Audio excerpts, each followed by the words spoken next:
10. Responsible Minutes. A Pleasant Approach to Homily Headaches. Joseph E. Manton, C.S.R. and OZ Sourcebook. Foreword.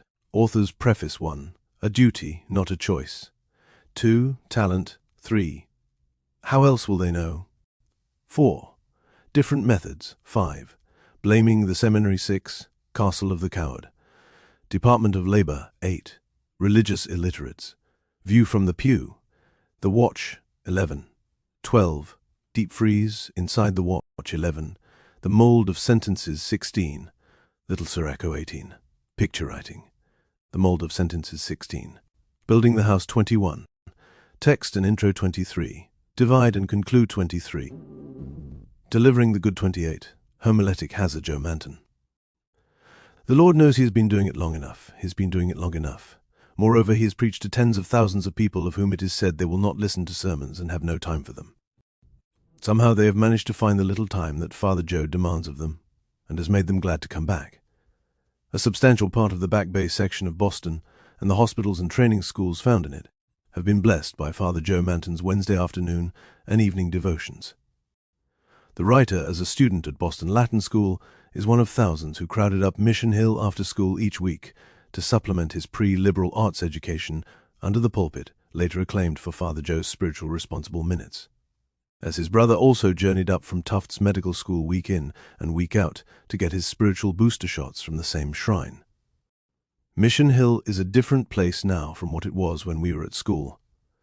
It used to be the land of Maurice Tobin and the Parker Hill wing of the Democratic Party.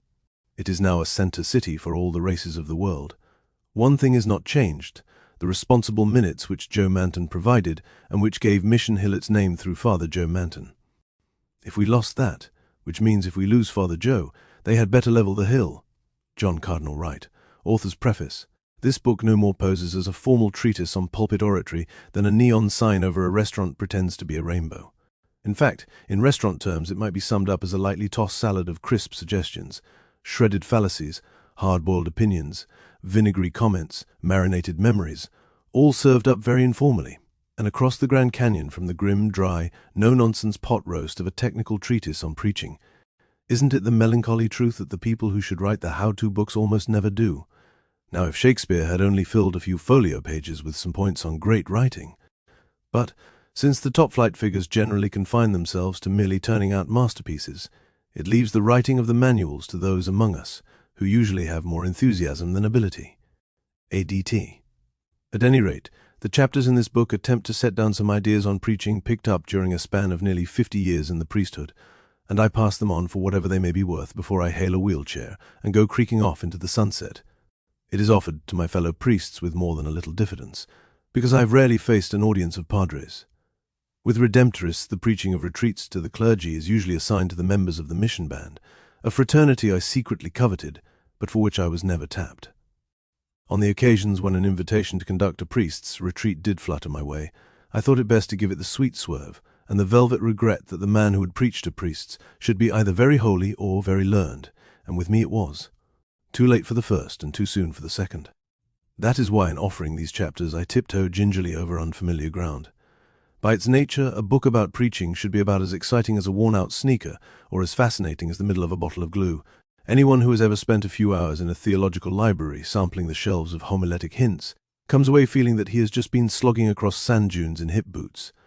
On the other hand, there are valuable directives that should be passed on. The purpose here has been to do this not solemnly but lightly, with all the informality of a farmer's suspenders.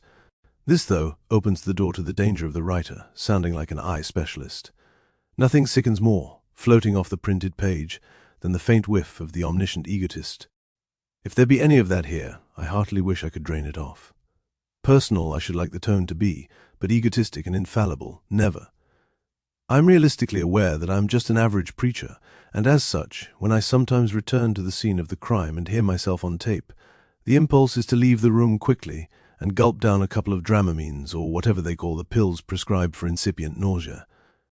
There may rise in the curious reader, as he reads some of the well-meant suggestions and the interspersed do's and don'ts, the mild wonder whether the writer himself practices what he preaches. Or is he only one of Ophelia's ungracious pastors, who generously point out to others the steep and thorny pulpit road, while they themselves tread a primrose path, and reck not their own reed-day? The answer to that, if I may float alone from Lincoln, is that I do some of the things all the time, and all the things some of the time, but I could not lay an affidavit hand on Roget's thesaurus and claim more. As characters like Al Capone long ago pointed out, few of us are perfect, or even consistent. Among us Redemptorists, a legend has long persisted of a veteran missionary's recipe for preaching a crashingly effective sister's retreat. First you examine your own conscience, then you give the nuns hell. Perhaps a little of that tactic has crept into these pages too.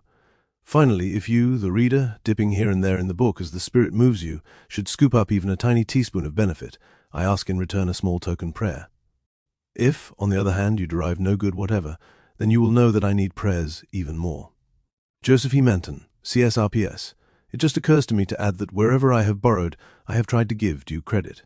However, for any material that I may have unconsciously remembered and innocently rewritten, I ask absolution.